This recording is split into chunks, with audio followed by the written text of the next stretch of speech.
I haven't showered yet, I'm sure you can tell. I gotta keep that Fazbear grease on me. So, I saw Five Nights at Freddy's the second that it released in theaters. I wanted to make sure I was planted, swamp ass in seat, ready to be blown away. I'll be fully transparent here. I went into this film without the highest of expectations. I expected perhaps a fun, bad movie. Not necessarily because I think the property's weak or anything, it's just video game adaptations don't normally land. They're usually pretty stinky. But I was hoping, maybe I'd be pleasantly surprised. And to a certain extent, I was. This is going to be an extremely hard moist meter to do without spoilers, because a lot of what I want to talk about is very spoiler heavy. So I'll go ahead and get this out of the way as well. I'm not the biggest Five Nights at Freddy's fan. I've played a handful of the games. Mainly, I speedrun Five Nights at Freddy's Security Breach. That's like my big venture into the franchise. I know enough about the lore to understand what was going to be going on here, as well as like the references and the characters and everything. And when I saw the film as flopping with critics, I kind of understood why, because it is a pretty deep, rich lore that I feel one movie isn't going to be able to do justice to get people brought into it. And so I kind of went in here expecting that this will be a movie Five Nights at Freddy's fans are going to love, and anyone who's not already a fan of the property is going to hate. And now that I've seen it, I think that's probably pretty accurate. So let's go ahead and dive into the old Fazbear pizza here. So, what I really liked about the film is the main character. I actually think Josh Hutcherson is the best part of this film. He also happens to be a fellow Hunger Games co-star of mine. Josh and I go way back on the set of the Hunger Games Mockingjay Part 1. Some might say I taught him everything he knows about acting, but I'm not here to toot my own horn. Point is, he is the best part of this movie. He plays a troubled man who watched his brother get kidnapped in front of him while he was a young boy, and he is still haunted by that memory to this day, all these years later. Every single night, he goes to bed to go to that point in time in his mind. He dreams that moment every single night because he believes somewhere deep in his psyche, he saw the person that kidnapped his brother and he wants to catch him. So he goes there, tries to get more clues to try and catch the person responsible for kidnapping his brother so many years ago. It's a really interesting concept, and it plays into the overarching plot pretty well. I would have liked it to have more of a role in how things pan out towards the end, but I'm still very satisfied with what they did with that. I think it's a really cool concept. Aside from that, everything plays out exactly how you expect it to if you're familiar with the games. Mike, the main character, gets a job as a security guard at Freddy Fazbear's place. It's actually kind of goofy how he gets there. He was a security guard at a mall beforehand, and then he saw someone that he believed was kidnapping a child, and he just beats the fucking daylights out of him in a fountain. Like, he tackles him into, like, a fountain, and just gives him knuckle sandwiches out the ass. He was feeding him more knuckle sandwich than Freddy Fazbear fed kids pizza. Like, this guy was going crazy on him, so Mike brutalizes the guy, which is never really touched on again, even though I feel like he would have been locked behind bars after that incident. It was a big misunderstanding. He wasn't actually kidnapping the kid, it was his dad. And then after that, he gets the job as the security guard. Now, the movie is absolutely at its best when it's at least trying to be a horror film. This is by far my biggest critique of it. There's only a handful of scenes that even attempt to do anything unnerving or tense or scary. Now, it's important to mention that if you're familiar with their games, then you know the backbone of the scares of Five Nights at Freddy's is jump scares. Would you believe me if I told you that there's almost no jump scares in this movie? I think there's only two. I think there's 2 jump scares in the entire runtime of this film, which blew me away because I thought this would be like a completely unapologetic jump scare, like bonanza. But it wasn't. And for the first time in history, I swear on a stack of Bibles, it actually was a detriment to not rely on jump scares because that's what built the franchise in the first place. So I really think this is like one of the few movies that really could have benefited from having more of them. Now, ordinarily, I think that's extremely cheap for your scares, because usually I'd prefer if you'd try and actually build tension, be unnerving and all of that. And since they weren't using jump scares, they did try that, but it doesn't really work super well most of the time. So let me give you an example. A scene where a character's hiding in a closet and a light's flickering behind them. You can see an animatronic fucking rabbit giving it like some psychopath eyes, giving it the stink eye. And it becomes less tense and more silly. Because at its core, looking at animatronic animals being evil is a silly, wacky concept. So the tension building doesn't really work in the film. So I think this really would have benefited from just playing it safe with jump scares. I think that would have been a little more effective. But even if it's not the best when it comes to frightening the audience, I still think it's at its best when it's at least trying to. And when it's doing that, it's very fun to watch. Like, the animatronics look amazing in this movie. The animatronics look spectacular. Like, I think they did a great job with Freddy and the gang. I really do. And there's a scene in particular where some rapscallions, some less than savory individuals break into the establishment to try and destroy it, just ruin it, even though it's already fucking disgusting. But they go in there to cause a ruckus. And the animatronics fight back. And it actually gets kind of gruesome at one point. Like, I was actually surprised. It's a PG-13 movie, but there's actually a couple scenes of gore, which I think is good. Like, I think it added to it. This movie was never going to be R in any universe. That would be extremely stupid. Five Nights at Freddy's is a property that's enjoyed primarily by the younger demographic, and you can't have an R-rated movie that kids can go to. So it was always going to be PG-13, but I am shocked at some of the stuff they put in here during some of these kills. I'm happy about it.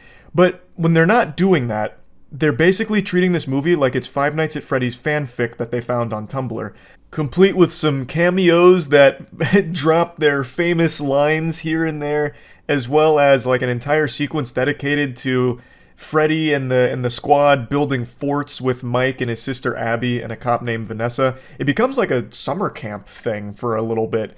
Like, they treat half of this movie like it's a fucking episode of the Rugrats sometimes. Like, it just feels like it clashes with the tone of the horror of Five Nights at Freddy's. Perhaps it's because I haven't played every Five Nights at Freddy's game and I'm not super deep in the lore. Like, I'm not like a lore historian on it. But for the film, I feel like it would have done better if they leaned more in on the unnerving aspects of it, as opposed to kind of making it a 50-50 thing where 50% of it is kind of bubbly and sweet, and the other half is the more horror stuff. But again, maybe that's just not me maybe that's me not being knowledgeable enough on how the property plays out in the lore. But those were my least favorite parts. And especially because I think a lot of times the writing gets very, very silly.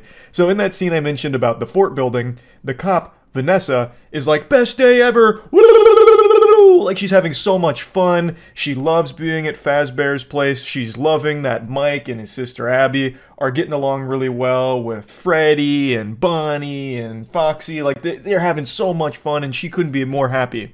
But then Mike and Vanessa go to a broom closet, and Abby plays the guitar and kind of like shocks herself, which of course, it's scary, and Mike freaks out and Vanessa freaks out, and then she immediately flips this switch where she's like, don't you ever come back here again, Mike. If I ever see Abby in this facility one more time, I'm going to shoot you.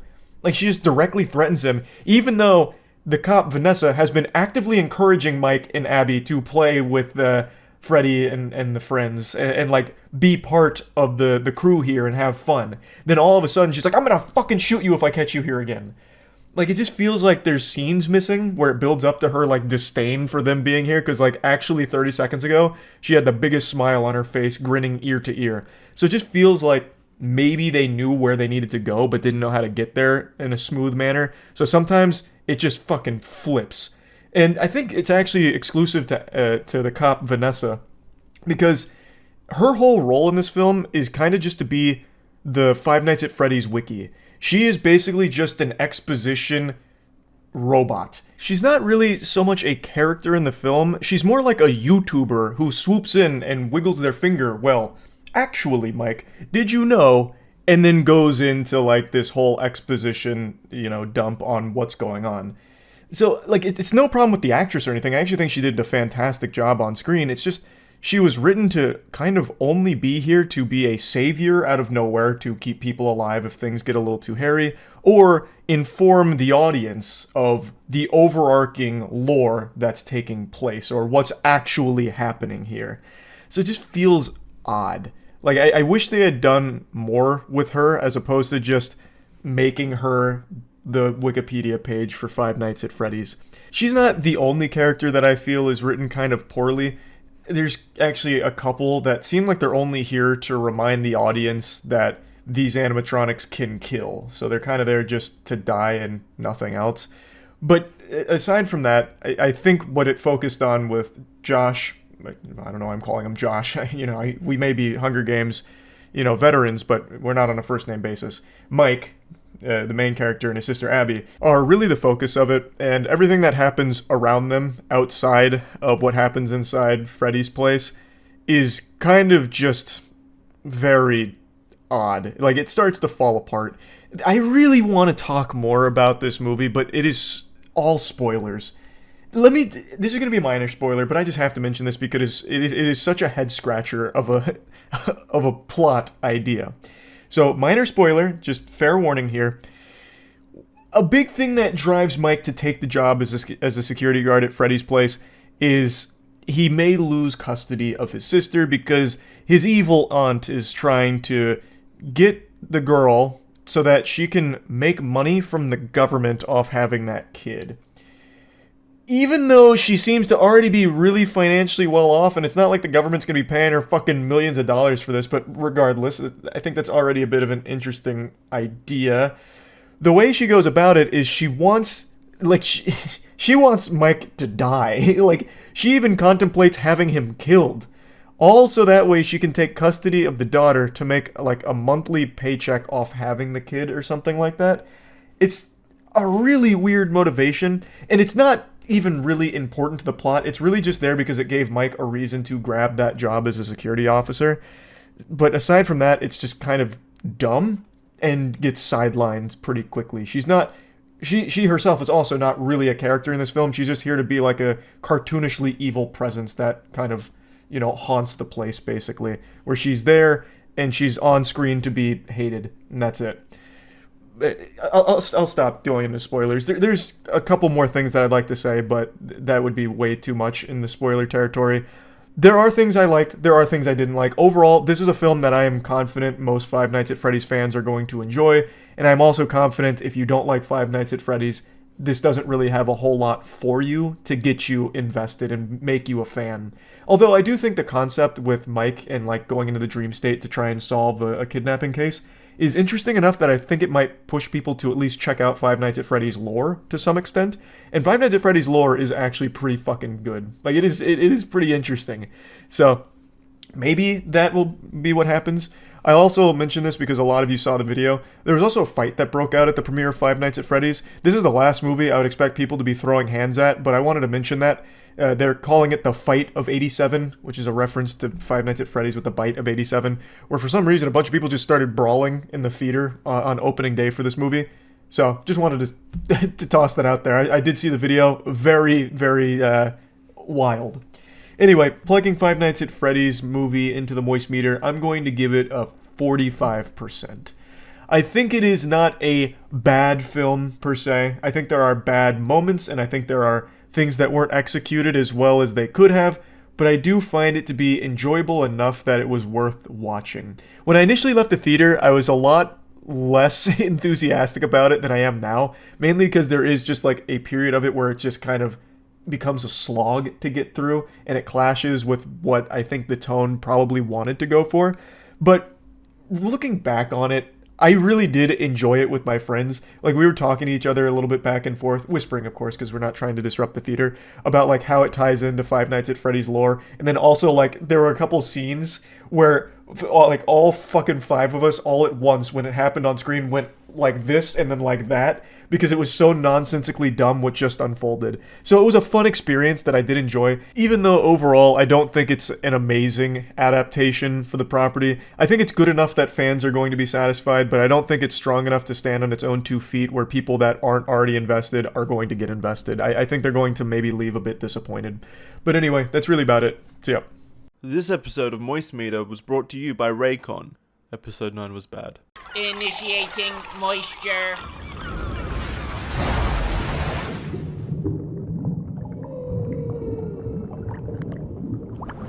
Yeah, it's bad. It's really fucking bad. This is a super stinky shitter. This is Game of Thrones Season 8 for Star Wars. The only way Star Wars recovers as a cinematic universe is to just give Episode 9 the Dragon Ball GT treatment and just say, it's not canon. Yeah, that was Star Wars GT Episode 1, not real.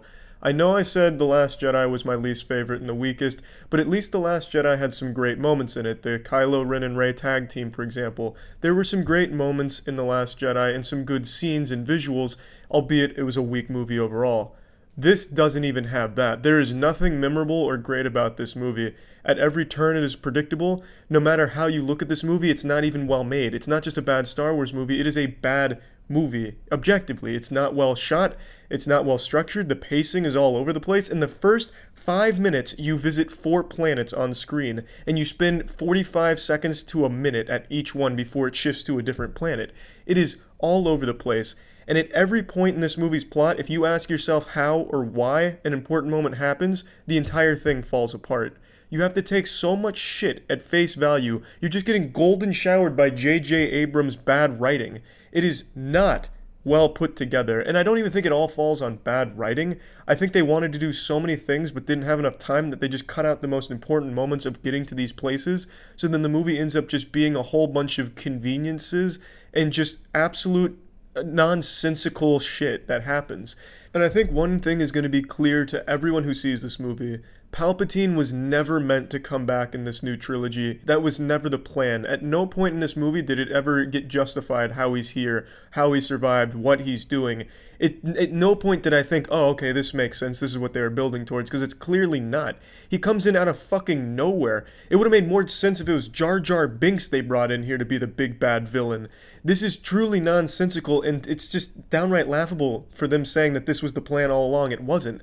He actually comes out of fucking nowhere. It would have been more cinematic if he rode in on 15 horses, like space fucking horses, and just said, yep, I'm here to fuck things up. That would have made as much sense as their explanation here. He does not fit in narratively. He comes in for no reason out of nowhere. And you remember Snoke, you know, the big bad villain they set up in episode 7 who was killed off immediately in episode 8 with no explanation about who or what he was?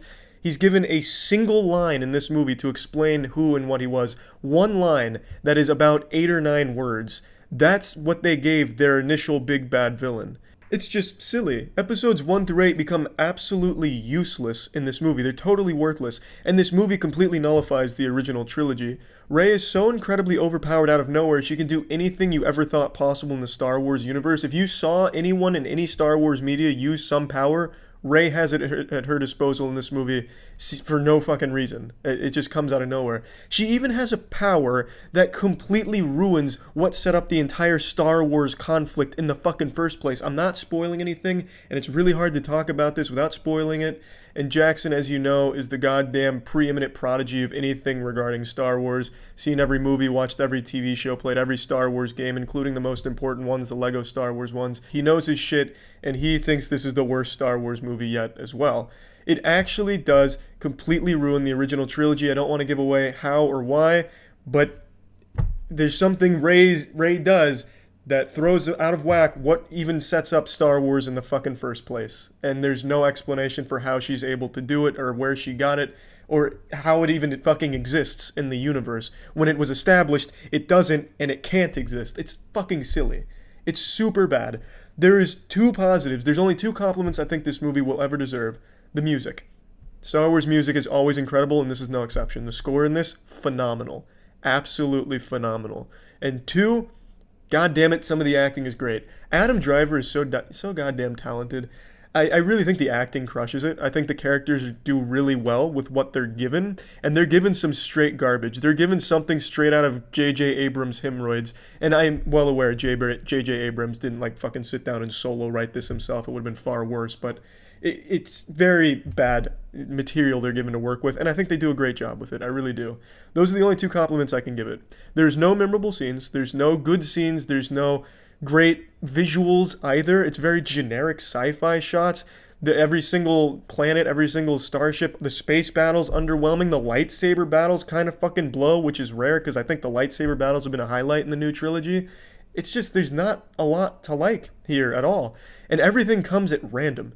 That's the biggest problem. Things are just coming out of nowhere at random. Characters showing up, saying things, doing things, them finding things. It's as if there's always like a puppet master in the back when the characters get lost, just whispering to them, hey, go here and do this.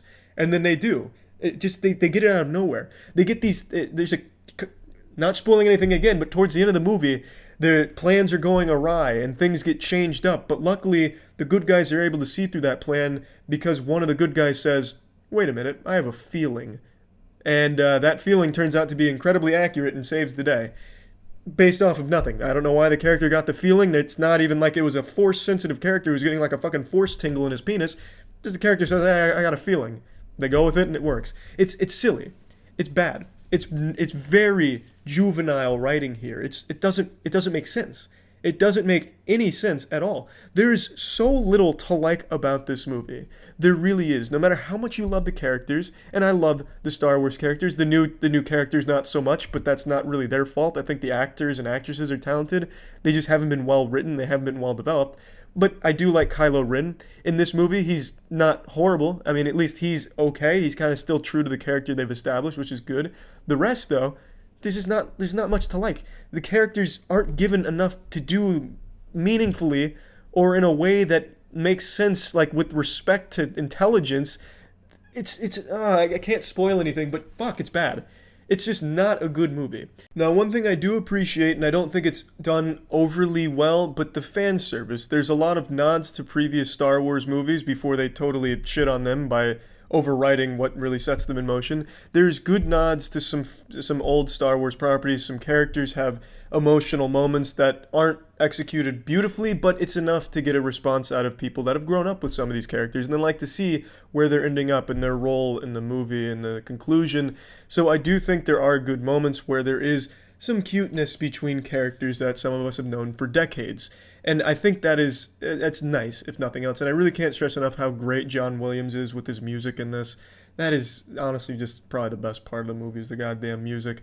Which is sad considering this is supposed to be the conclusion to a story so many fucking years in the making. It's just not a good movie, though. Plugging this into the Moist Meter, Rise of the Skywalker is getting a 40%. It's a shame. It's a real shame. In their conclusion, they outright nullified half of what made Star Wars' story happen in the fucking first place. It's unbelievable to me.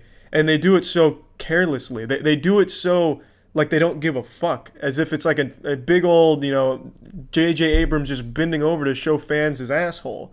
He just slides it in, and I guess he doesn't realize or doesn't care how important that detail was. It's very big what he's thrown in here, and the consequences of its existence throw out of whack all of Star Wars. And I think that's probably its biggest sin, aside from just being a bad movie that has at least 20 different planets across its entire 2.5-hour runtime, and you're constantly trying to remember why they were there in the first place. Oh, they're going there for that, but that didn't work, but then they found out about this, so they're going there for this. Wait, no. They just learned from some dude in the background shouting that they need to go here. So they're gonna, that's why they're going there, right? Because that dude was shouting. It's a mess. It's an absolute convoluted mess of a plot that just doesn't work. There's nothing cohesive about it. It is truly a shame, and I think it's going to be a letdown to the majority of people that see this movie. Even if you loved Episode 8, which was super divisive, you're not gonna like this one, I don't think. I just don't see what there is to really like about it. It's also extremely predictable in exactly how it's going to end once it gets to that point. You see what's happening, and it's just not good. That's about it. So yeah. Yeah, the new Star Wars may have been overwhelmingly disappointing, but it's not disappointing? Fucking Raycon, baby. I've talked about these bad boys multiple times, but I can't stress enough just how much I do enjoy them. Not only are they comfortable, it feels like a nice sweet hug from your grandmother in your ear, but they have revolutionized my gym experience because I used to use wired headphones at the gym, which always got in the way of sets and were just genuinely a nuisance. I'd constantly rip them out by accident putting weights down, and it was just terrible. But with Raycon, I don't have that problem. The audio quality is pristine, and they're just as good as other premium audio brands but start at half the price. It is truly a fantastic product that I can't stress enough how much I enjoy. So yeah, if you're interested in Raycon, feel free to click the link in the description to get 15% off your order. Link in the description if you're interested. That's it. See ya. Initiating moisture.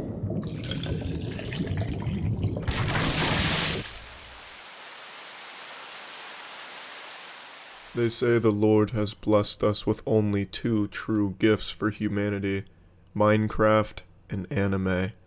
Now when it comes to anime, there's one that many celebrate, and it's called Death Note. And a couple days ago, Netflix released their own version of Death Note. And it's nothing like the anime at all. It doesn't even try to be. So let's just get this out of the way now. I'm not going to compare this to the anime. If you haven't seen the anime, you should. And if you have, then just know this has almost nothing to do with it at all. The only similarities they have are the book exists and so does Ryuk. That's about it. I'm going to review it as its own standalone thing. And even on its own standalone thing, this shit's not that great. The story is the ass cheeks and everything else is the whole. The main character, Light's a very generic character, bullied high school kid, and he wants revenge and he has a strong sense of justice. He falls in love with a cheerleader who smiled at him one time, and she falls in love with him because she asked about one of the students getting decapitated, to which Light then shows her that he can kill people with this book, so he kills somebody in front of her, and then that of course sparks a flame in this relationship. As it would for most relationships. I mean, these days, how else are you going to get a relationship? You can't always just buy a RuneScape girlfriend because they're pretty high in demand as well. So sometimes you have to take it to the next logical step, which is kill somebody for a girl. The movie tries to be kind of shockingly gory or whatever, but it doesn't really come across that well. The gore is pretty nonsensical. It makes it seem like every human being in this movie is just a fucking pile of meat on top of itself waiting to just fall over, because every time someone's even slapped, their head comes flying off. It reminds me of the old over-the-top gory action movies with a low budget from like the 80s and 90s, like Riki-Oh, which isn't necessarily a bad thing. I can at least respect them trying to do something kind of different than what people would expect from Death Note, and that I can respect. It didn't really come over very well, but I at least respect where their head was at for it. What I can't respect, and what I have even less respect for than an open bag of potato chips in a dumpster, is the characters in this movie. They were just fucking bad. The only one that I even kind of liked was Ryuk, and I think that's just because Willem Dafoe was cool in the character, and they at least made Ryuk kind of this mysterious, sinister guy. Light's uninteresting and a really hard character to root for or like at all. It's just, he acts like a 12-year-old on PlayerUnknown's Battleground. Oh, but this is bad, I give up. No, I shouldn't give up yet. My pee-pee is very small, but my pee-pee might get bigger. Oh, but this is good, but it's bad. It's just back and forth, flip-flops, whiny. Not a very smart character with the notebook until the very end of the movie. He doesn't do anything really intelligent until the very end.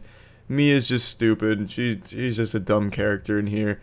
Out of the main characters, I'd say L is at least not the worst. So, I mean, he's the best out of the three, which isn't a big compliment to make. But he at least tries and kind of does some interesting stuff almost. But yeah, the characters fucking blow. And the pacing of this movie is horrible. It's like they tried to fit so much into this short movie that they ended up putting nothing into it, and it's nothing but filler. In one scene, Light finds the notebook, and the next scene, he's already executed the Canadian rowing team. It's just a lot of shit that's left out. Somehow L tracks him down to Seattle by tipping him off on some Japanese drama or some shit. I've got Akira right where I want him. I told him my mother was having an affair, and now my mother has been executed by Kira. That tells me he's in Seattle. I knew it from the get-go.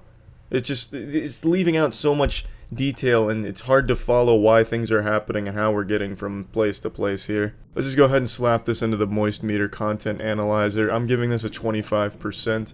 It's pretty bad. It's definitely not good. But I can say with confidence, if you haven't seen the anime or read the manga, then you'll be a lot more forgiving of the problems most people are having with this movie right now. And if you have seen the anime or read the manga, then this is nothing like it. This is unrecognizable from the source material. This is to Death Note what Terminator is to the Titanic. It's just not even close. But imagining this movie as its own standalone thing with nothing to do with any previously existing material, it's not very good. Yeah, it's still just bad. It's kind of one of those so bad it can be enjoyable movies, and for that, it might be worth watching if you're a fan of bad movies like I am. But yeah, it's not great. That's it. See ya. Initiating moisture.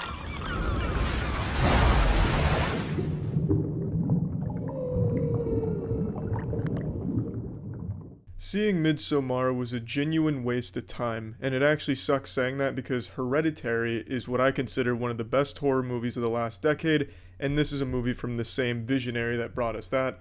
But Midsommar is just a fucking stinker. It from start to finish, it's just bad. The best parts of this movie are the cinematography, which is absolutely spectacular. The cinematography is superb, and the acting. All of the characters are really well portrayed, and I actually cared about the majority of the cast. Those are the only two good things about this movie. Everything else just doesn't land. It tries to tackle themes of like grief and relationships. However, in terms of grief, the grief portion happens in the first 20 minutes and then is forgotten immediately. It's not really woven throughout the plot, at least not effectively. It just really misses on all of the themes it goes for, and that's not even that big of a deal in the grand scheme of this movie in terms of its problems, because everything else fucking sucks too about it.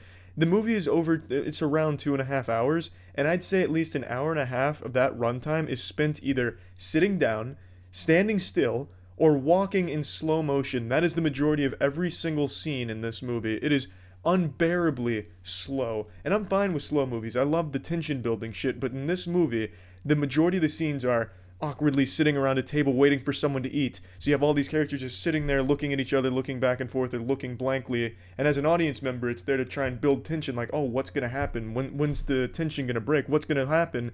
And then nothing happens. That's the big surprise. Nothing happens.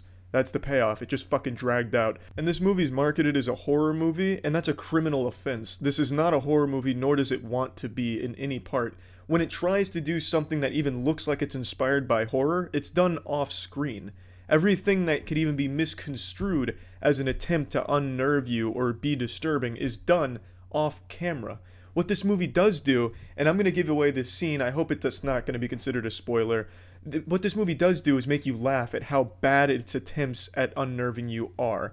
The last 30 minutes, maybe even 40 minutes, no exaggeration, were spent in tears of laughter from my audience at the movie theater. I was laughing pretty fucking hard too. Let me paint the scene for you, a scene from the last 30 or 40 minutes. There's two people having sex. In front of them, standing around them in like a fucking football huddle going over plays, are naked women chanting. It's an a cappella of sex as two people fuck on the floor. And as they're having sex, the a cappella turns from singing and chanting into an up-close and personal singing into the man's face as he's fucking the girl. Once that's over, they then begin moaning in different harmonies, a moaning a cappella. When that's done, one of the women starts pushing his ass cheeks so he gets deeper in the girl's vagina. And this scene goes on for, no joke, at least 10 minutes of uninterrupted just goofiness. And I believe it's there to make it like an unnerving thing, like, oh man, this is the big payoff. This is the crazy shit that's going on. Look how crazy this cult is, how disturbing. But what actually happens is just a really comedic 10 minutes that you're gonna spend either smiling or just feeling really embarrassed. I felt fucking embarrassed watching this movie a lot of the time. And the second that scene's over, it goes into another goofy scene where the dude's running around naked with his penis flopping everywhere like the pendulum in a grandfather clock, and then he runs into a barn and sees something spooky. And then, it goes from there, just stays bad. The whole movie just doesn't land. Nothing in this movie works at all. The cult shit, I love the concept, and I like what the movie, I think I understand what the movie wanted to accomplish, but it doesn't even come close. You get like this pseudo-comedy, boring piece of shit that in no aspects succeeds in where it needed to or wanted to. Another thing I can compliment though is the sound. I really appreciated the sound when it wasn't just moaning. I appreciated that. That worked pretty well. But again, there's just not very many positives I can give to this movie. It is so boring. Everything drags so long. You're waiting for something, anything at all, even remotely interesting to happen, and it never does. But then you get like 30 or 40 minutes of goofs and giggles, so I guess that's something. But man, it's just not good. It's not even like a deep movie either. There's really, like, all of the metaphors and symbolism it wants to hit pretty much hit you over the head with it. There's nothing too, deep about it that you could pick apart and really digest and come up with your own fan theories, because you're going to pretty much get it, I think, for the most part, as a general audience member. It's not really a thinker, it's just a straight fucking stinker. It's just not a good movie, and I'm so disappointed, which is why I'm ripping into it kind of hard, because Hereditary was fantastic. It was a great movie until the last 10 minutes where I felt it kind of fell flat, but really, as a whole, the movie was fantastic, and I think it's a little unfair to compare works, even if it's from the same visionary. But in this case, I can't help but draw the comparisons because it has a lot of the same fun cinematography Hereditary had. It had a lot of the great performances that you got in Hereditary, and it just doesn't even come close to even being in the same ballpark as that movie. It's just bad. It bafflingly bad. Like, even like from, if you can pick out plot holes too. Like, the narrative doesn't work. Like, a traumatic thing happens to the main character in the beginning, and then that's the end of it. Completely forgets that ever happens. At no point is it ever really brought up throughout the rest of the movie. Like, it's just so much wrong with this movie. I wouldn't recommend it at all. It's a genuine waste of time. Plugging this shit into the moist meter, I'm giving Midsommar a 25%. I like the creative cinematography. I like that it's not just standard boring shots. It's framed beautifully. I also really enjoyed the characters, the performances from the actors. Those were second to none. And the sound department kind of killed it as well.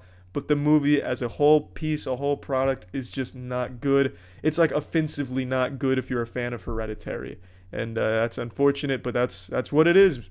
Not really worth seeing. That's it. See ya. Initiating moisture.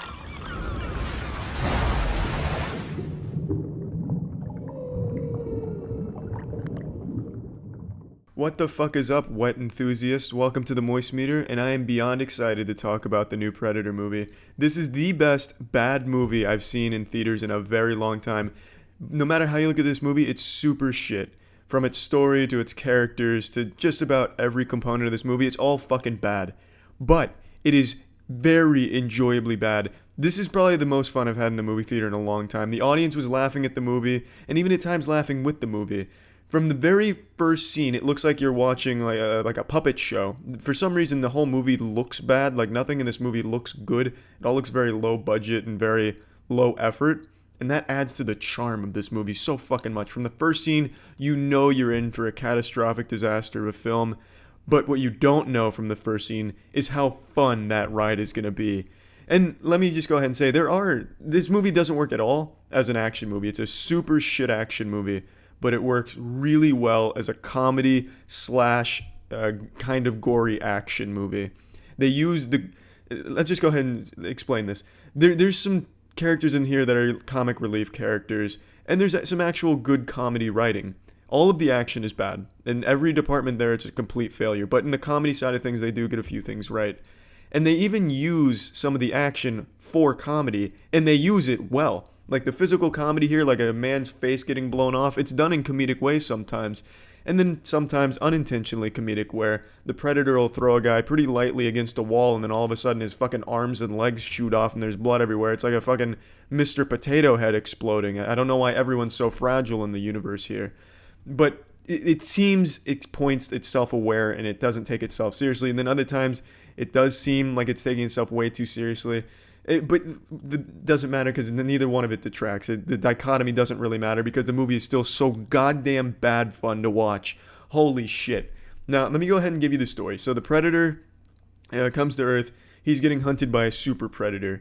It's revealed that the Predator came to Earth because it's trying to help us. I'm not trying to give spoilers, but it's really important because I really want to tell you about this storyline here. So the Predator, he gets hunted by the super predator. It's revealed he's trying to help humans. And what the predators want, the bad predators, what they want is they want to hybridize. They want to capture strong humans to put into their DNA and make themselves stronger. They want to evolve. They want to upgrade. Now, the main character's son is autistic. And that's not a laughing matter or anything.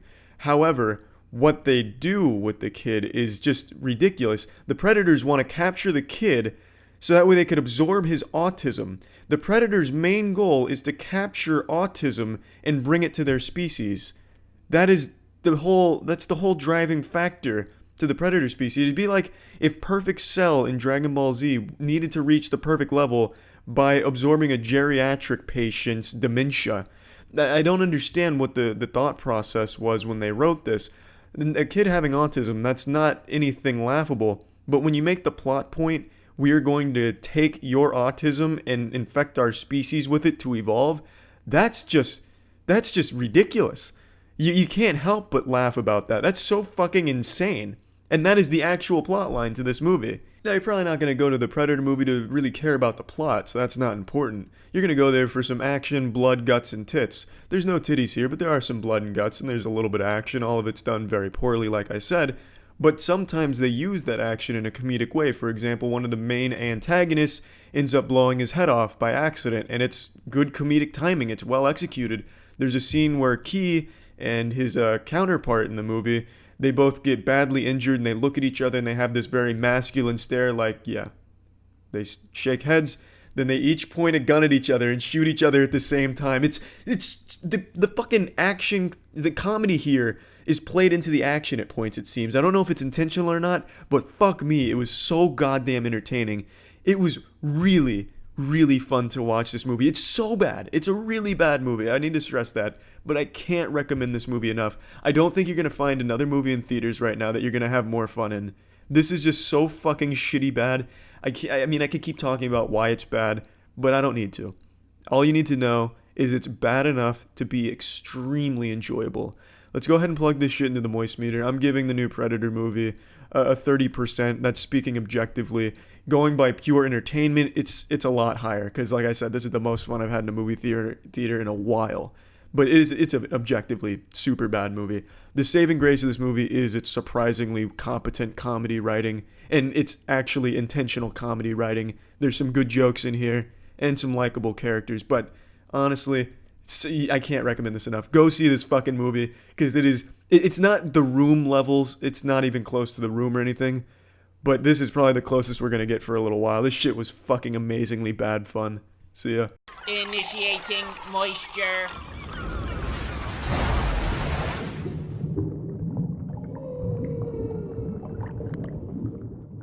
Welcome to the Moist Meter. Today we're taking a look at the movie The Meg. This movie unfolds in the second wettest place on Earth, the ocean. The first wettest place being my panties when I think about how great of a game City of Heroes used to be. This movie was exactly as you'd expect. Surprisingly, average. I was expecting it to be well below average, but it's pretty fucking average, which is what you expect from a movie like this, and that's a compliment. The Meg is just a fun, mindless movie. It's a very simple premise. You thought the Marianas Trench was as deep as they say it is? You were fucking wrong. You were deceived by the government. Put on your tinfoil hats, because what you actually fell victim to was a lie, a magic trick. There was actually a secret lair underneath the Marianas Trench, and Jason Statham and the team, well, I guess he wasn't part of the team during this portion, but a team of scientists explore the underrealm, the undergarments, the underwear of the Marianas Trench, and they discover megalodons. And as they're leaving, the megalodons come with them, and then they're in the open waters wreaking havoc, and Jason Statham and the team's gotta stop them. It almost gives me a vibe of Jaws, because that's clearly what I was going for, but it's no Jaws. But it's alright. There's really not a whole lot to discuss here. The acting across the board is bad. The dialogue is bad, but it's so cheesily bad that it's excusable and fun, and it just kind of adds to the charm that this movie has. And there's a lot of cool scenes in here that are shot in fun ways with the Megalodon. It's just an enjoyable ride. I just don't have too much overall to pick apart or really compliment here, because it's exactly as you'd expect. It's just, hey, here's some shit going on with a big-ass shark that's tearing up shit. Let's fuck it up. I will say, some things that I really liked about this movie is the way they fight the Megalodon, because they fight as if like a 9-year-old came up with their plans. You know, they have all this high-tech shit. Oh, they said a $1.3 billion facility and equipment. And for some reason, the best they can do against the Megalodon is small fishing boats and melee weapons. And also dart guns. It's like it's a tribe that's hunting them, like an ancient Aztecian tribe that's hunting the Meg, not like elite scientists. You know, so I'm going to go ahead and point out a plot hole, and I hope I don't spoil anything, but at one point, they have a prod with some poison in it that's to kill the Megalodon, and the only way they can do it is get in a shark cage and stab it with it, as if in some type of gladiatorial combat. But they proved multiple times that the shark takes the bait, chum. That's how they get the shark where they would need it to be. They chum the waters, and the Megalodon comes. Why not just poison the chum? You get the same effect.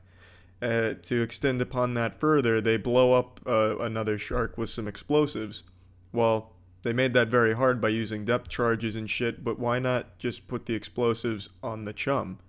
You know, it's very simple solutions that really would have ended this movie almost from the get-go, but you know, you can't do that. So instead what you get is you get an action-packed adventure where people are getting mauled by the shark, and then Jason Statham's fucking kung-fuing the Megalodon underwater and swimming away from it and doing all types of maneuvers, and it's fun. Let's just go ahead and plug this shit into the moist meter. I'm giving the Meg a 45%. It's exactly what you'd expect and want from a movie like this.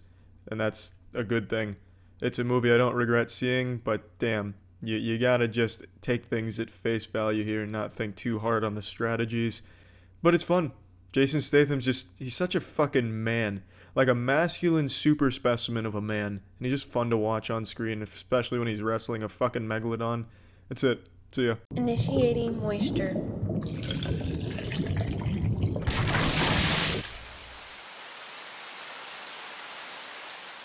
Welcome to the Moist Meter. Today I'll be analyzing the moisture content found within the movie, The Snowman. There's not a lot of moisture content found within the movie, The Snowman. This movie is abominable. It's a fucking abominable snowman. I'm gonna go ahead and get my favorite part of this movie out of the way right now. It's the main character's name, Fassbender's character's name. It's Harry Hole. It's a fucking fantastic name for a character. It was also my nickname throughout high school since I was known for my hairy chocolate starfish. Now in this movie, Harry Hole's got a very difficult case to crack, and almost as difficult as his case is watching this movie. This movie is a convoluted mess, an absolute dumpster fire of editing. It's truly horrible, nothing flows together well at all. 1 second Harry Hole's investigating something that's pretty straightforward and makes sense, and then the next scene is a lady following around the mayor of Oslo who's taking pictures of some titties. There was no lead up to it, no explanation for it, and when it happens, it's never talked about again. It's like this movie was filmed over top of someone's home movie, and they forgot to edit that part out. There was just no reason for it. It served no purpose. And that's just kind of how this movie works. It goes from one scene to the next, and there's really no relation between the two scenes for the most part. From after taking pictures of the titties, I don't remember what scene came next, but I'm sure it was something equally as out of place. Probably just playing fucking finger puppets for an elementary school somewhere in Oslo. The movie just had horrible editing. It made it just unpleasant to watch. The story itself could have been interesting. It had an interesting premise, and I really liked the setting, and the visuals were pretty good as well. But that's all I have good to say about this. Everything else was awful. They had so many little subplots that didn't play a role. They had a really great cast of actors and actresses, but they didn't utilize them. They just didn't do anything with them. It was just really horribly done. Val Kilmer's in this movie, and he's redubbed. And the redub is so bad. It's such an out-of-place redubbing. It sounds like some type of anime fanfic that's commentated on YouTube by a group of teens. It's some of the worst I've seen. And the sound editing is also really bad. Some things that are supposed to be loud or supposed to have a certain sound like some type of 8-bit video game sound effect. It's horrible. It's some of the worst sound editing and dubbing I've ever heard in a professional production. It's really, really bad.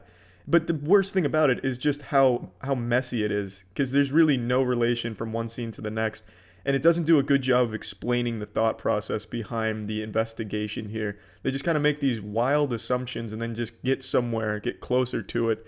You even forget some of the characters' names throughout the movie, because they say the characters' names as if you're supposed to already be familiar with them, like you're supposed to have already read this book this movie's about, and they only say the character's name once, and then they become an important character but never say the name again, so you don't even know who the fuck that is. You have to refer to that character as Bald Man, or some other embarrassingly simple caveman type name, Beard Man in chair number 3, because they didn't give him a fucking name more than once. It's just a really badly made movie. The book I hear is super great. I never read the book, but I hear the book is better than the movie, which you hear every single time there's a movie made about a book. But it'd be hard for this book to be worse than this movie. It's really, really bad. I mean, there's really not a whole lot more to say about this. The only good things is the name Harry Hole, and that's just more of a joke good thing than anything. But the setting is nice. I think the setting of Oslo is really nice, and the visuals are pretty well done. But everything else is just super fucking bad. Horrible sound. Horrible put together story, and it had like a decent premise, but it was just so badly put together. Fuck it, let's just go right into the moist meter. This is a 20%. There's really not a whole lot more that needs to be said about it. The movie is just a mess, and you can tell that it was really rushed, and based on what I've read, there was a lot of scenes they didn't shoot, so they had a lot of inconsistencies, and they had to change shit around and completely fuck things up in editing, and it shows in this movie. There's just a lot of wasted potential with this, and it's not really worth seeing as a so bad it's good movie either. And that's it. See ya. Initiating moisture protocol.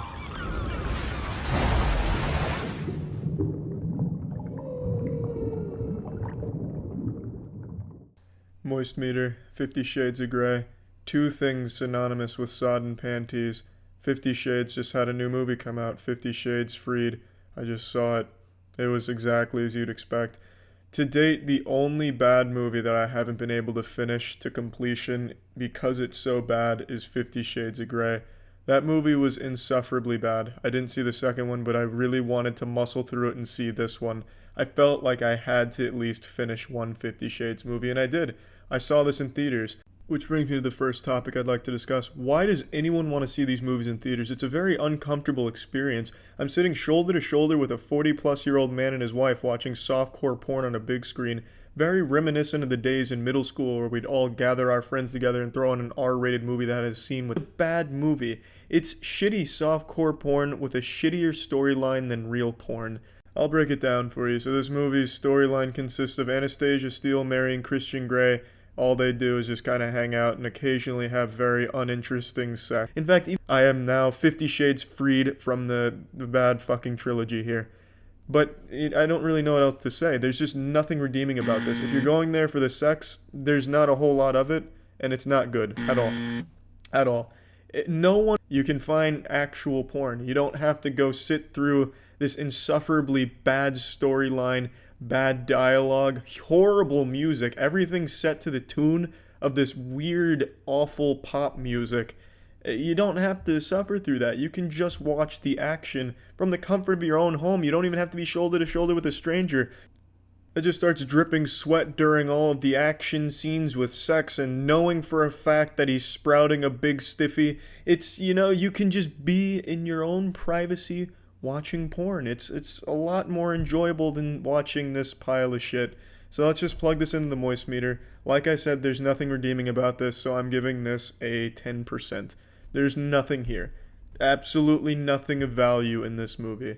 I will say, I guess the acting to some extent is good. I guess as good as softcore porn acting can get. It's just bad all around in all possible areas, as a surprise to no one. I don't think anyone out there is just recoiled in their chair like, holy shit, only a 10% for 50 Shades Free? I think it's expected. It's a bad movie, it's a bad trilogy, but it's finally fucking done, which is great. So yeah, that's it. See ya. Initiating moisture.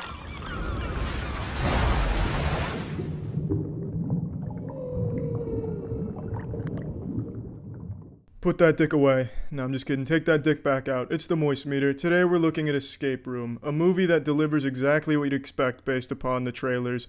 It delivers goofy B-movie mediocrity. It's a movie that's very clearly inspired by The Cube, and also even takes a couple condoms out of the top drawer of the Saw series.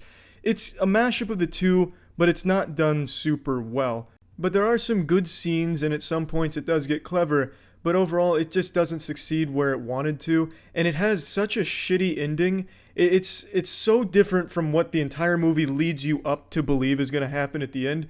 It's as if it's an episode of Kim Possible to finish this shit off. It ends exactly like Unfriended 2, The Dark Web. It makes no sense for the movie, and it's there to like set up a franchise or something that I don't think is going to happen. It's going to fucking flop harder than Universal's Dark series, or what the fuck they called that, the Dark Universe or some dumb shit. It was unnecessary, and it completely took away from everything else. Not that everything else leading up to it was super great to begin with, but it sucked the little bit of moisture out of all of that even. Now, I do like the premise of this movie about 6 strangers getting mysterious invitations to compete in a $10,000 escape room. Turns out the escape room's sinister, starts killing them, and they have to win to survive. I think that premise can lead to a lot of memorable scenes, memorable rooms, and puzzles. But it doesn't in this movie. There's almost nothing memorable about this movie. It's a movie you'll walk away and forget half the shit that happened in there and half the characters. The characters are pretty awful. All the characters are cliche, forgettable, and not well done. They're not well written characters. But there is one good room in this movie. And that's a room where it's like a fucking biker bar. There's a pool table on the ceiling, and the characters are on the floor, which is also the ceiling. So it's this distorted room, and the camera work plays with your perception of it, and it's really well done. That entire scene I thought was great, including the puzzle. But none of the other ones are that good, except for perhaps the room where there's a psychedelic scene where the whole room and camera work and characters start melting, and it really does make you feel disoriented. I also thought that was pretty well done. The movie, I want to say, is not bad. It's not like a fucking train wreck or a diarrhea explosion on the screen. It really is not bad. The ending is horrendous. I'm going to just throw away the ending when I say the movie's not bad, because it's truly just a huge disappointment and completely useless. But everything before that really isn't horrible. Now, I do think all the characters were shit. I think they're all super cliche. But it is still fun to watch them participate in the escape room and work well together to solve the puzzles. Even though a lot of shit happens that makes no sense, if you just excuse all of that, you can have a lot of fun. I'm plugging this shit into the moist meter. I'm giving Escape Room a 45%. It's almost a completely average movie at that nice 50% mark, but man, that ending knocks it off of that. It could have been a 50%. You almost had it. But holy shit, whoever wrote that ending really fucked you on that one. Your report card's not looking good from the moist meter there because of that. It is probably worth watching drunk or with friends or something like that, or if you like escape rooms, perhaps. But it's not an amazing movie. It's The Cube, but for teenagers who don't like gore or to think real hard. And that's about it. So yeah. Moist Meter was brought to you by Amazon Music. Sign up for free below using our referral code. Initiating moisture.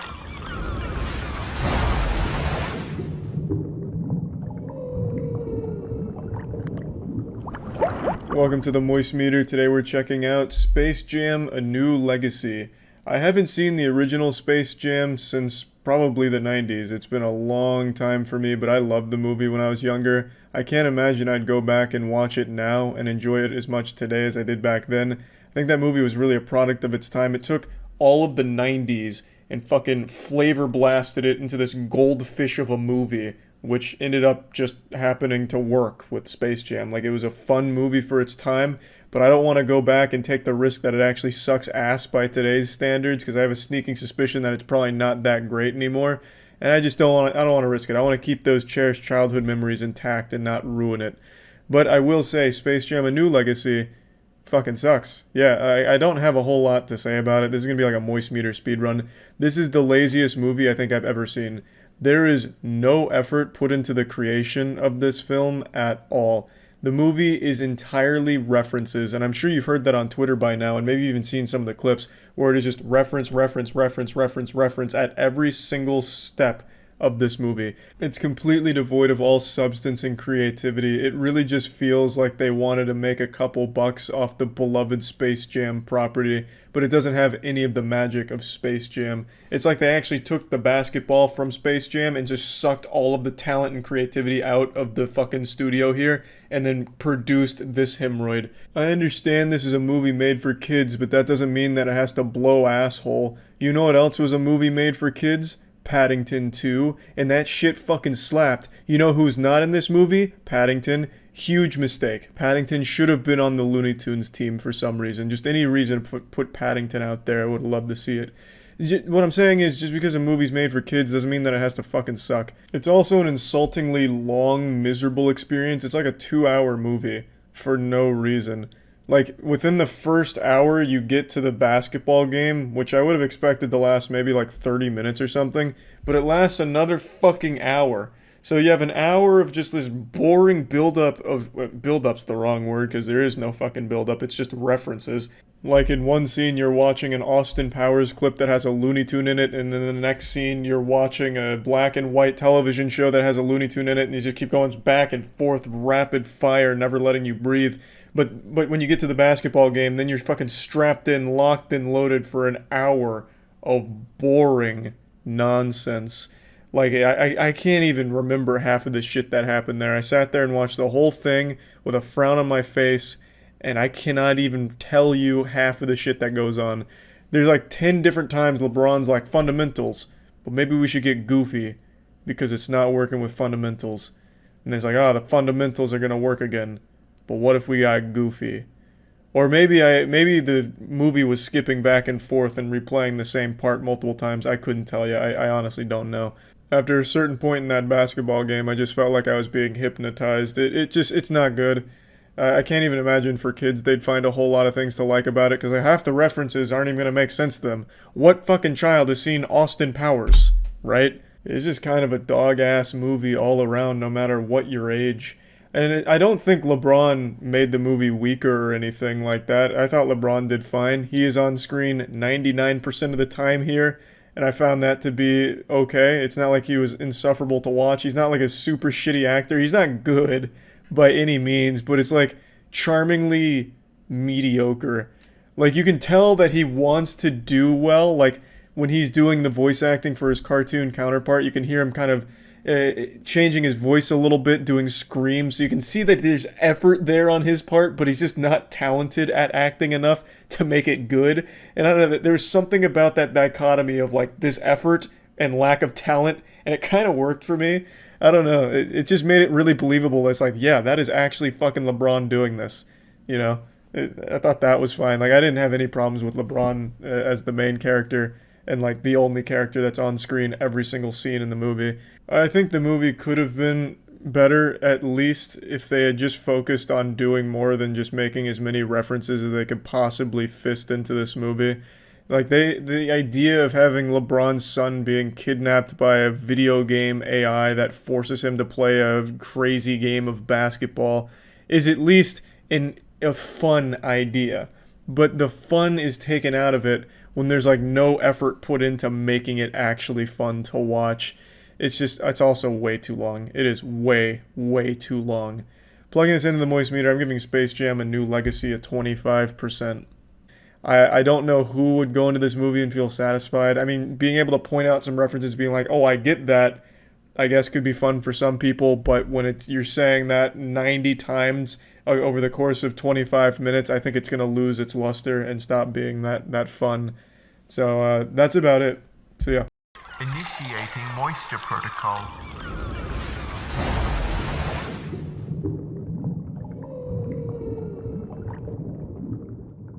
Welcome to the Moist Meter. I just saw I Feel Pretty So You Don't Have To, and let me tell you, I feel pretty fucking robbed of the money I spent on this movie. That's just a joke. I knew it was going to be a bad movie. Everyone knew it was going to be another bad Amy Schumer movie. It's rare that you find someone that has almost no enjoyable roles at all, like Amy Schumer.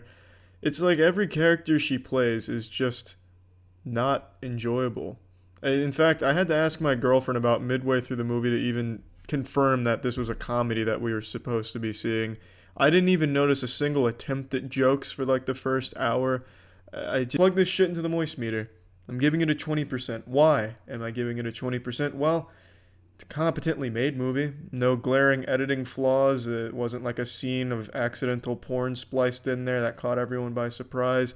Acting all very fine across the board. Even the story was easily digestible and made sense. There was a beginning, a middle, a climax, an end, a revelation, a waste of time, overstayed its welcome. Yeah, that's it. See ya. This episode was brought to you by Hostinger. Initiating moisture.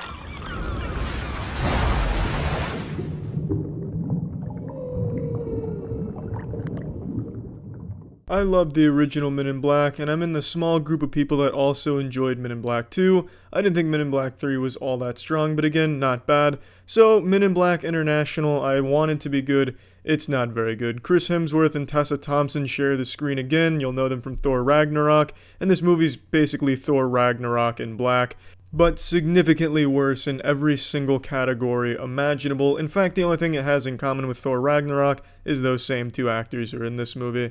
And they still have great chemistry. That's the only compliment I really have for this movie. Chris Hemsworth and Tessa, they have good chemistry on screen, but the writing in this movie is so bad, you're not going to appreciate it or care at all. The comedy attempts in this movie are really bad. The humor in this movie just doesn't land. Almost no one in the theater was laughing, and this movie tries really hard with like rapid fire attempts at making you giggle and, side-splitting comedy, but at no point will you even crack a smile, I imagine. It's just not good. This feels like a really passionless attempt at making a Men in Black movie. Like, they knew what elements made Men in Black, and they just kind of wanted to try the same thing, very haphazardly throw it together with no actual care.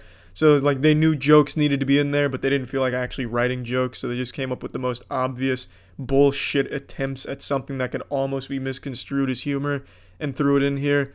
It's just really a shame because Chris Hemsworth is really good at comedy, as we've seen in Thor Ragnarok and Thor as a character in general, And here he doesn't get to utilize that at all, despite that being his entire character in this movie. His whole character is being this silly, goofy, party hard, comedy, wisecracker, and none of his jokes are entertaining in even the slightest. It's just really bad.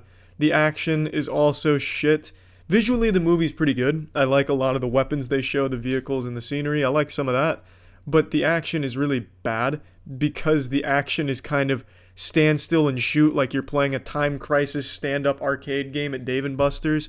There's really no depth to it.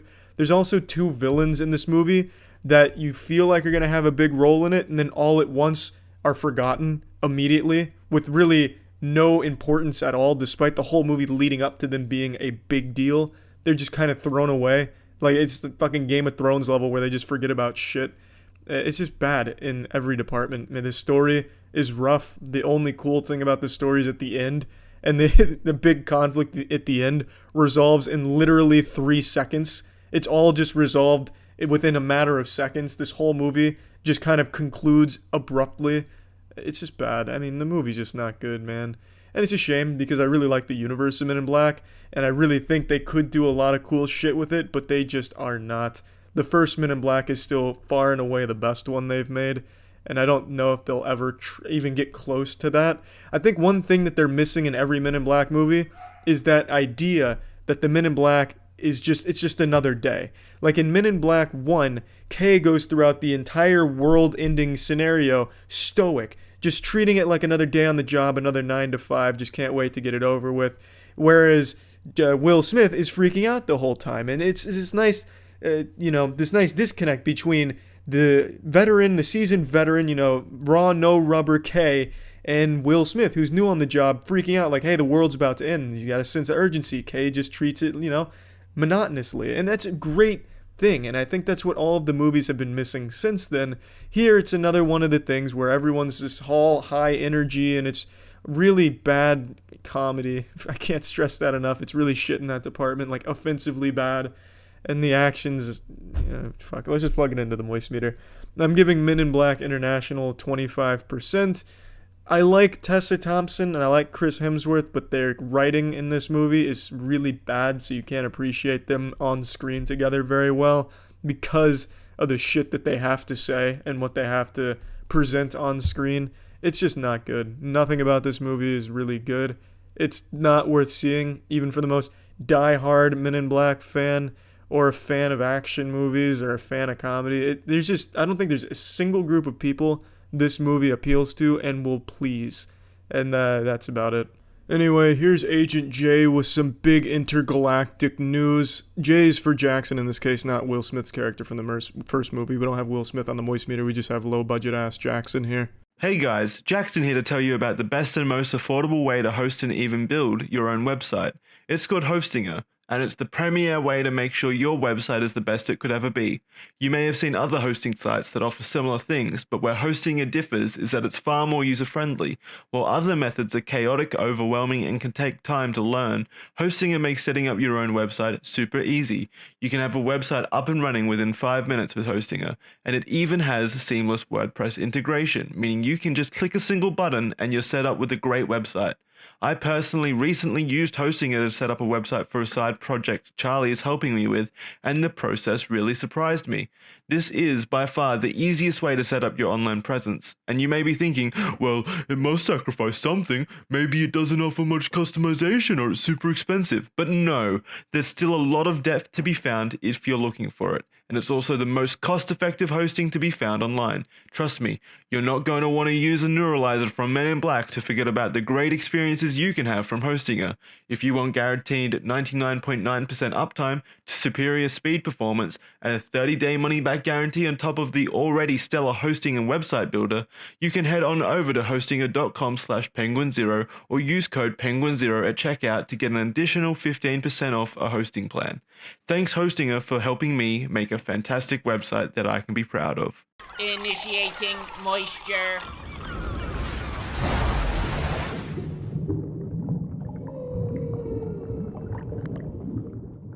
Welcome to the Moist Meter. Today we're looking at Dark Phoenix, the newest X-Men movie following the massive stinker that was X-Men Apocalypse.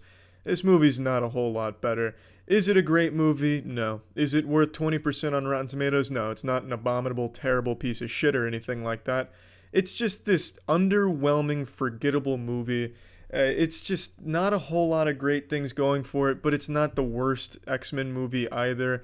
It's a movie that you'll go there, you won't be overly entertained where you're shoving popcorn in your face on the edge of your seat ready to ejaculate, nor will you be falling asleep with your eyes open watching it. You'll walk out of the theater and then kind of just forget all about it. It's tough because they wanted to follow the Dark Phoenix story, which is a hard source material to adapt. It'd be a lot and it was never going to get close, and it doesn't get close. The whole movie feels extremely uninspired and everyone going through the motions like, hey guys, we gotta shoot something. Can you come on to set? We'll just make it up as we go. Who gives a fuck? The script is awful. The dialogue's the most cliche, generic shit ever. Charles is showing you your past. I will show you your future. And then they even use the most overused fucking line in all of movies. Your emotions make you weak. No, they make me strong. Verbatim, that's one of the biggest lines in the movie. It's just awful. It's really fucking bad, very phoned in. Hans Zimmer does the score for this movie, and even the score is lazy and uninspired. I didn't care for it at all, and that's Hans fucking Zimmer. That's like the Jesus Christ of music. He must not have cared either. No one really seemed to, save for a couple of good scenes with good performances from Sophie Turner and Michael Fassbender. They did seem to put some passion into some of their scenes, other scenes not so much, but it's hard with a script like what they were given, that piece of dog shit. But there is some good scenes in the movie. I think they do a good job of displaying the X-Men's powers in a fun way occasionally. Nightcrawler shines like a motherfucker in this movie. And the final fight on the train, I think, is the best in all of the modern X-Men movies. The whole entire fucking train fight was nice. Every X-Men had their own time in the spotlight. So I enjoyed that. But overall, the movie's just uninteresting and boring, with almost no character development. The characters start one way, and then they all finish the exact same way, except Jean's a little more powerful. It's just not good. And the villains in this movie are probably the worst in any superhero movie I've ever seen. They don't even give the main villain a name that I remember. I'm almost positive they didn't give her a name unless her name was like a series of grunts, because there is just absolutely nothing going on with the villains. They have no drive, personality, dimensions to them. Honestly, every villain in this movie could have been played by a mannequin, and you would get the same emotional response and the same attachment or investment in the characters or care about them the same amount. I cared more about watching a scene that had a piece of gum on the concrete than I did about the villains. There was more character in that gum. The main villain is a very talented actress, played by a talented actress. I'm not calling her a villain, although her performance here was criminally shit. It's played by a talented actress whose entire range that she had to go through here was... That's all she had to do. I can fucking do that. Let me play the main villain. You don't even have to pay me very much. I'll do it for the fucking love of the sport, just to get on the big screen. It was just an underwhelming, horrible attempt at villains. And their motivation is the most cliche shit in the world as well. They want to come to Earth and take it over. Spoiler alert, sorry, I didn't want to ruin it for you guys, but it's that bad. It's genuinely that bad. It's like a storyline I would come up with playing with my action figures on the side of the bathtub as a kid. It's just very lazy. Very, very lazy, uninspired, boring, and that leads the audience to feel the same way. So plugging this shit into the moist meter, I'm giving the new X-Men movie Dark Phoenix a 30%, and I'm giving it a 30 because that fight scene at the end really is very nice. Visually, they do a great job with the X-Men's power. I have to fucking defend a low score because I think most people are thinking it's probably deserving lower or maybe higher, I don't know. But the thing is, there are good moments. There are moments where I can see someone wanted to try, whether it be the actors in some good scenes. There's even some good scenes between the Beast and Charles Xavier. There's a lot going on sometimes, and then other times it's just bad high school theater performances where nobody really cares, including the writers and production team. Not great, not the worst X-Men movie. There was potential, there was at points an attempt with good scenes. Probably not worth seeing though. That's it. See ya. Initiating moisture.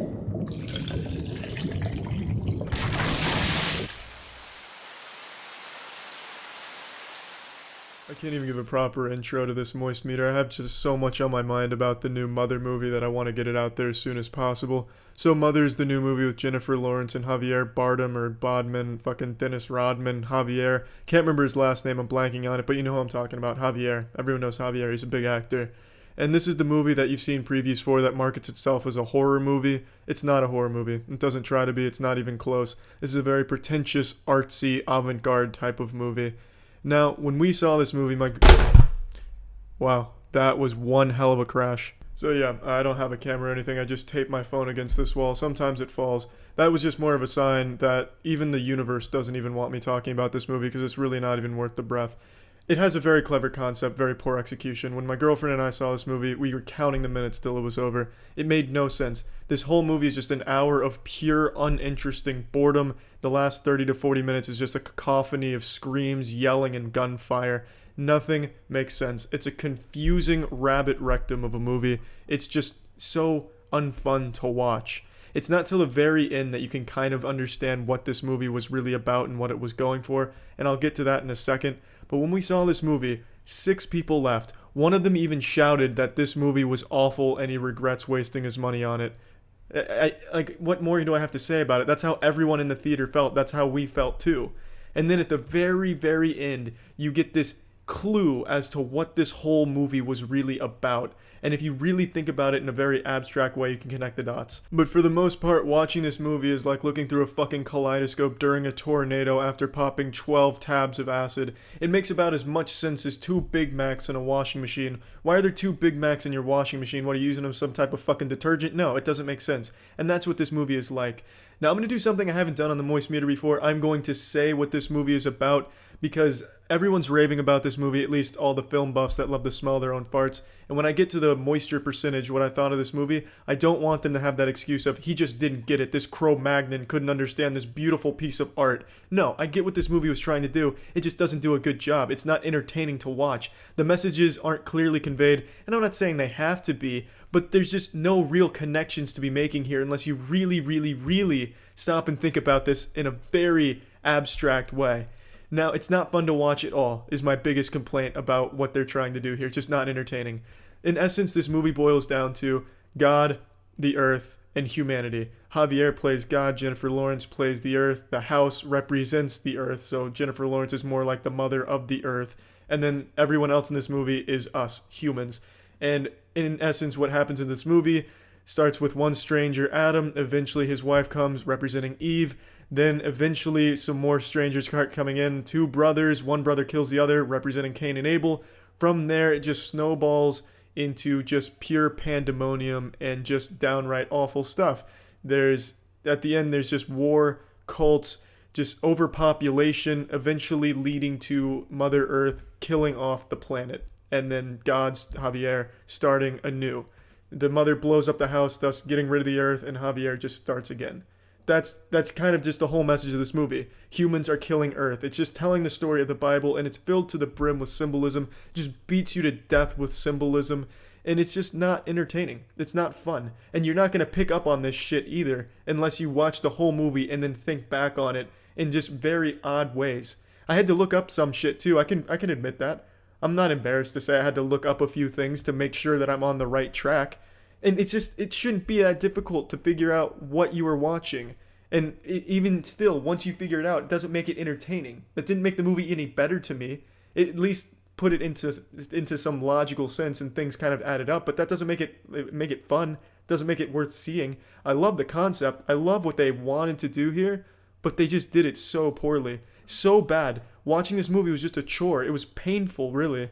Another thing that made this movie incredibly painful to sit through was the camera work. Every scene had a close-up of Jennifer Lawrence's face just following it around. Anytime there was any type of muscular spasm, if she had an itch on her face, you bet your bottom dollar, you bet your sweet asshole that we are zooming in on that little muscle spasm. We're looking at that itch under a microscope here with the camera. It is just nauseating how many close-ups of Jennifer Lawrence's face we have throughout this movie. That's at least half of the footage, at least. There's really nothing else I want to talk about here. There's no reason to, because this just boils down to the movie not being a fun movie to watch. even if you figure out what's going on and what it's saying from the get-go, if you can somehow Sherlock Holmes super sleuth your way into really comprehending what this movie is telling you, if you have one of those epiphany moments in every CSI or detective show on TV where you pick up on some minuscule detail out of nowhere, oh, staircases, heaven, God, wait a minute, and you can figure this out right away, that doesn't make the movie any better. You can understand this movie from the fucking first second, and this movie is still just not fun to watch. It's boring. It's a very boring and uninteresting movie, but it has a great concept, and I respect that, but it's so poorly used and utilized. So let's go ahead and see how much moisture was in this motherfucker of a movie. This is a 30% to me, and it's a 30% because I absolutely love what they wanted to do here, what the creative vision here was. I love it. I love what they wanted to do. The idea is great, but it is just not entertaining at all. Just so poorly done. And it's a shame. It really is, because it's a really clever idea. It's a really smart movie with its ideas, but it just couldn't make it a fun movie to watch. And that's just unfortunate. But it's not worth seeing. I don't think it's worth seeing under any circumstances, even knowing what it's about going into it. There's just nothing of value here. Nothing fun about it. Just a waste of time, really. But yeah, I mean, that's it. So yeah. This episode of Moist Meter was brought to you by Hunter Killer. Initiating moisture.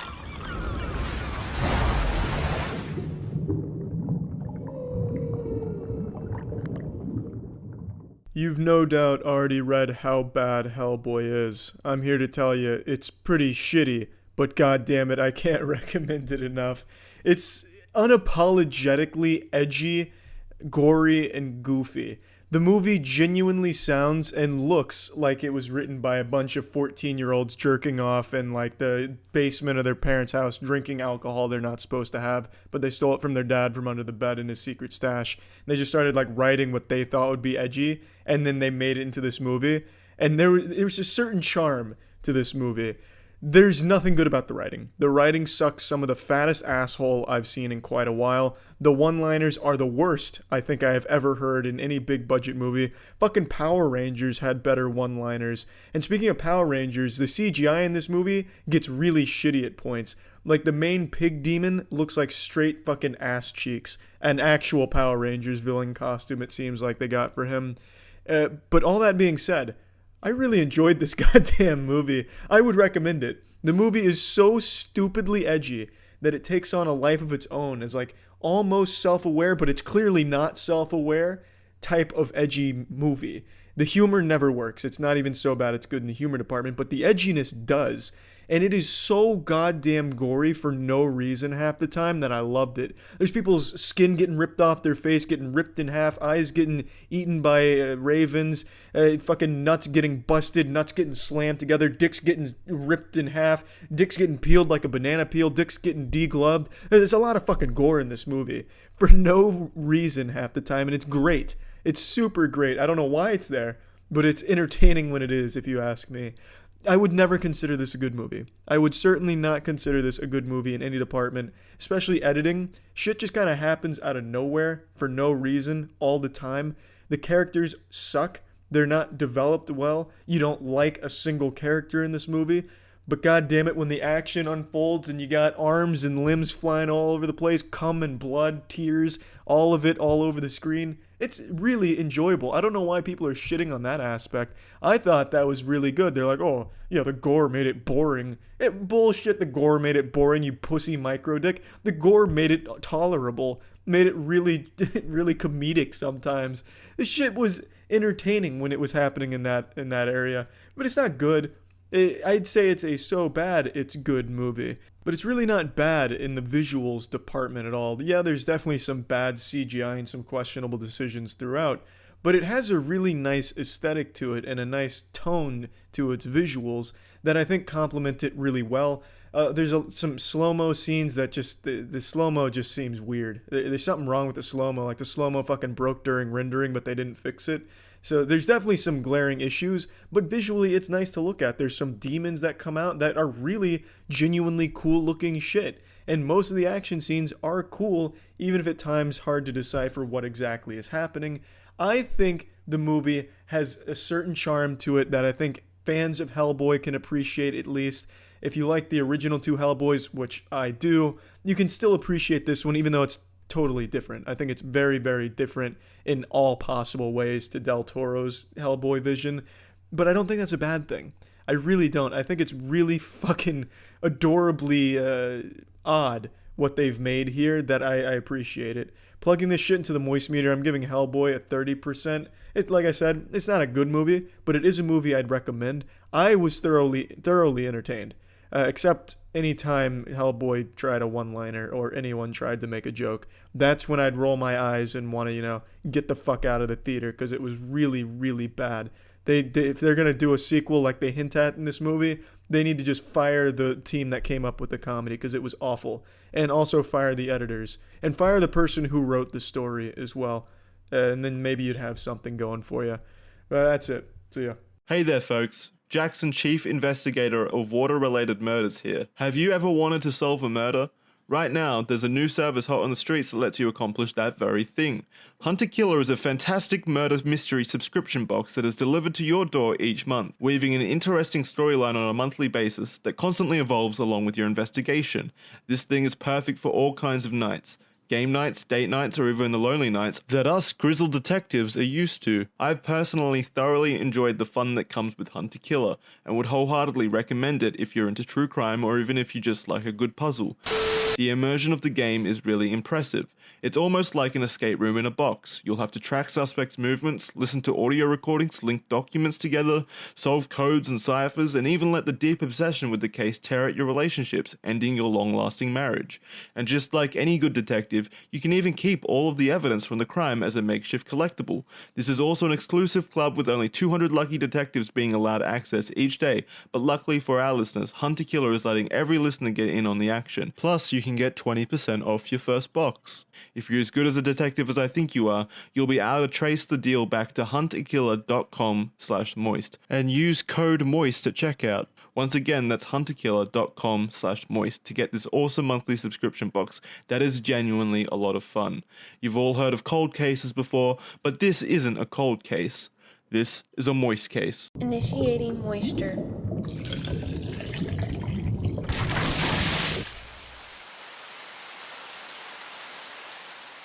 Moist meter, it's what you're watching. Transformers The Last Night, what you shouldn't watch. How is The Last Night? Pretty much the same as those. I will concede that Anthony Hopkins fucking kills it. I really liked his role, and I also liked his sidekick Cogman. I thought those were the only two redeeming features of this movie, but I'm also just a big Anthony Hopkins fan. But despite his good performing evil, Megatron's on screen for about 10 minutes before he just gets fucking obliterated. He's just a laughably bad villain. He's like the box ghost from Danny Phantom of the Transformers universe. He just serves to just get fucking beat every single time and do nothing.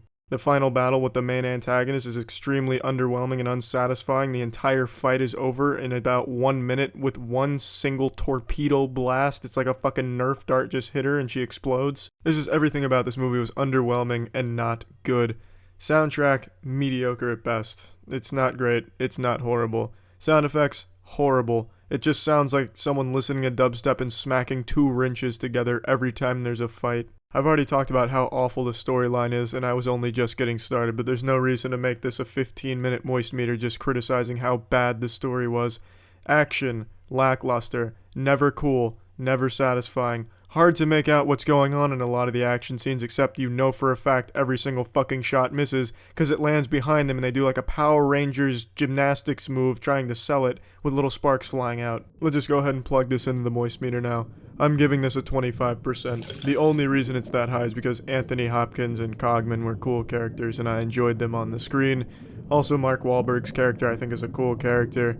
And that's about it. Those are the only two redeeming qualities about this movie that I saw. Everything else about this movie is a bottle of butthole. It's really not worth seeing. Even if you're a huge fan of Transformers, I don't think you'll enjoy it. I don't really know who the movie is aimed at either, because it's not exactly suitable for little kids, because a lot of parents are very uneasy when it comes to bad language, and there's a lot of shits, bitches, and asses thrown around in here. And there's a lot of other, like, mature elements to it, I guess, but it's also very childish. There's dinosaurs, and then there's some knights that transform into a fucking dragon. So I truly don't think they know what target demographic they're going for. But regardless, it's a jumbled fucking mess of a movie that's not very fun to watch and just kind of a waste of time. That's it. See ya. Initiating moisture.